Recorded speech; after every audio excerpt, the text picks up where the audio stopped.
Ada 4 bulan dah. Tak ingat. Ni. Aduh, ini cubit. Sakit lah kau. Cubit. Tapi Apply kat tangan saya. Ni dia. Ni tekstur dia, okey? Saya tersasul. Tak tahu kenapa banyak Kenapa tersasul malam ni. tersasul? Tak tahu lah, nervous kot. Lah. Tengok dia. Okey, ni kalau apply dekat Sebab Fatah kontrak dia dah habis dah. Jadinya korang kena support Fatah malam ni. Kak jangan nangis. Sedih betul Kak? Tak apa, sambung. Jangan risau. so korang Jangan risau, sambung. Saya akan pastikan malam ni temu KPI. Tak, so korang kena support Fatah malam ni sebab Jangan kalau nangis lah. Fatah Tak habis achieve KPI tu, Wah, tak sabar nak tahu ye?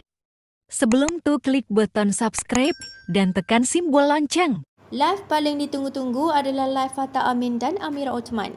Dengan gandingan bersama Irfan Haris yang kuat menyakat mereka berdua menambahkan lagi seri yang sudah berseri ini. Mari kita saksikan gandingan mereka bertiga dalam mempromosikan produk kecantikan Risa. Abang Long, macam mana boleh matching dengan Kak Long? tak, tapi kan Acha pun pakai kualiti tu juga. Macam pun kan Ju. Tak, Kan kita memang macam plan. kebetulan. kita plan Tapi Kita tak. plan nak pakai baju colour grey kan. Aku lupa lah. Saya ada satu soalan last lah. Setiap kali open house, Abang Long dengan Kak Long mesti matching-matching. Macam mana tu? Ya. Sayang. Oh iya sayang. Untuk jaket tak habis lagi. Oh, tak habis lagi eh? Kontrak Itu Kak? jawapan Fatah. Jawapan Kak? Jawapan Kak Ya, kebetulan.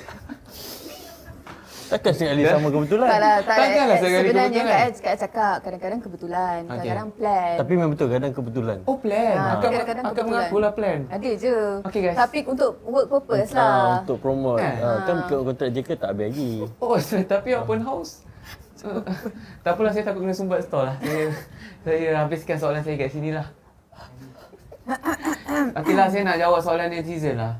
Mari sini. Tanya guys, tanya. Tanya siapa nak tanya Tapi jangan aneh-aneh sangat. Punchen Ifan, alhamdulillah. Tanya guys. Korang tanya ketua Tanya. netizen korang cepat. Tanya. Ifan, M-Star dia kosong. Tak nak. Merah muka Kak Long. Kak, janganlah blushing Kak. Kalau Kak blushing, hari pun blushing. Kak Ya pakai blusher. Oh, vitamin apa? Abang Long, vitamin apa Abang Long? Betul apa? Tak tahu. Nama yang tanya vitamin apa? Entah. Acha ada banyak lagi nak spill. Lepas ni, Risa invite Acha. Tu kena deal dengan saya. Biar